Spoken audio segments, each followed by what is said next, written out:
pemeriksaan mantan Presiden Jokowi di Mapolres Solo yang dilakukan oleh penyidik Polda Metro Jaya. Yang menarik dalam hal ini adalah adanya penyitaan 2 dokumen dari mantan Presiden Jokowi yang disita oleh Polda Metro Jaya. Dalam hal ini juga kuasa hukum Joko Widodo mengatakan bahwa 2 dokumen yang disita oleh penyidik Polda Metro Jaya tersebut adalah nanti akan diunjukkan di pengadilan. Pertanyaannya, apakah bisa perkara ini masuk pengadilan?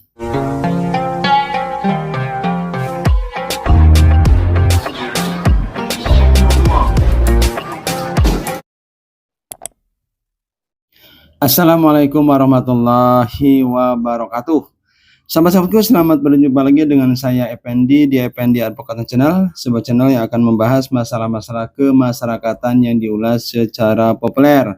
Apa kabar sahabat-sahabatku? Semoga sahabatku sekalian selalu dalam keadaan sehat walafiat. Amin.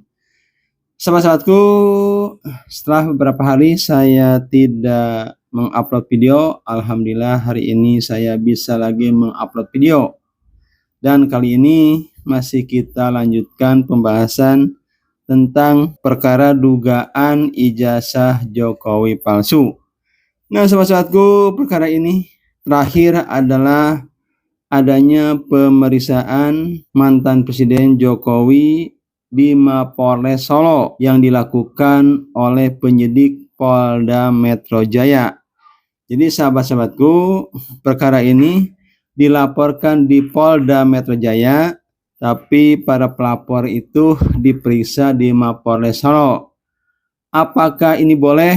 Tentu sahabat-sahabatku, jawabannya adalah banyak alasan pro kontra tentang hal ini. Dan sahabat-sahabatku, tentu ini mendapat tanggapan. Muhammad Taufik, salah satu penggugat Presiden Jokowi, juga mengatakan bahwa mengkritik segala keistimewaan yang diberikan kepada Joko Widodo dalam proses hukum yang sedang berjalan. Kemudian Risman Syarifar yang kita kenal dalam perkara ini juga menyatakan kecewa dengan penyidik Polda Metro Jaya yang melakukan pemeriksaan yang dilakukan di Mapolres Solo, bukan di Polda Metro Jaya. Dan tentu juga sahabat-sahabatku, hal ini kuasa hukum Jokowi menanggapi bahwa dikatakan membantah bahwa Jokowi itu diberi keistimewaan.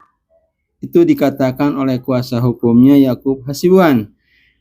Yakub mengatakan pihaknya terlebih dahulu mengajukan kepada pihak penyidik untuk penggantian lokasi pemeriksaan setelah tahu ada sejumlah saksi yang juga diperiksa di Mapolresta Solo. Jadi sahabat-sahabatku, alasan dari kuasa hukum Jokowi adanya pemeriksaan di Mapolres Solo itu dikarenakan ada beberapa pihak yang juga diperiksa di Solo. Dan dikatakan juga sahabat-sahabatku, pemeriksaan di Solo itu bukan alasan karena sakit. Nah, itulah sahabat-sahabatku, terlepas dari pro kontra tentang pemeriksaan di Solo, walaupun laporannya dilakukan di Jakarta, yang menarik dalam hal ini adalah adanya penyitaan 2 dokumen dari mantan Presiden Jokowi yang disita oleh Polda Metro Jaya. Tentu hal ini bagi penyidik, sahabat-sahabatku, adalah untuk membantu atau melengkapi keterangan dalam penyidikan nanti.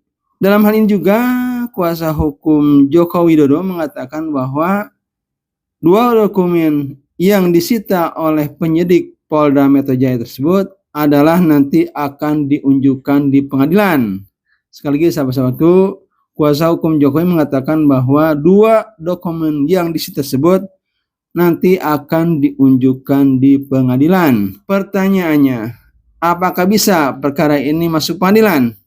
Dikarenakan kita tahu belakangan ini 3 pengadilan gugatan terhadap dugaan ijazah Jokowi palsu ini hanya sampai pada tahap mediasi, tidak bisa lanjutkan ke tahap replik, duplik, dan pembuktian.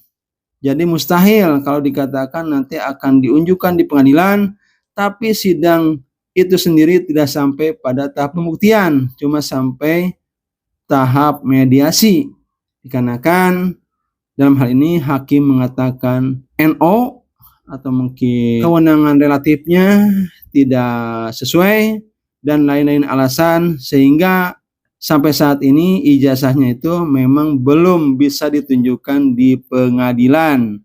Kemudian sahabat-sahabatku, bisa juga betul ijazah yang disita oleh penyidik Polda Metro Jaya ini bisa diunjukkan di pengadilan, tentu dalam hal ini pengadilan pidana. Jika dalam laporan yang dilakukan oleh Presiden Jokowi ini ada tersangkanya. Ada tersangkanya, tentu nanti akan di BAP, kemudian nanti bergulir ke pengadilan. Disitulah nanti untuk pembuktiannya tentu ijazah yang disita itu harus diunjukkan di pengadilan. Namun sahabat-sahabatku, kita tahu sampai sekarang ini, dan saya kurang yakin pada pelaporan Jokowi saat ini ada tersangkanya. Jadi dengan demikian sahabat-sahabatku, apakah setelah disitanya 2 dokumen ijazah SMA dan S1 mantan Presiden Jokowi, apakah ini awal dari pembuktian, awal dari penyelesaian kasus ini sehingga nanti kasus ini benar-benar selesai? Atau juga sahabat-sahabatku, kasus ini malahan semakin ramai? Atau juga sahabat-sahabatku, bisa juga setelah ini kasus ini hanya menjadi misteri yang tidak bisa dibuktikan?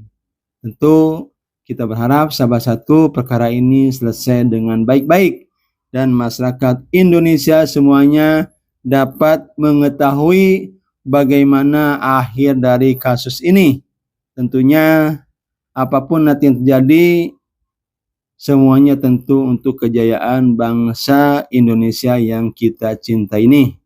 Itu saja sahabat-sahabatku yang saya dapat sampaikan. Saya tutup billahi taufiq wal hidayah. Wassalamualaikum warahmatullahi wabarakatuh.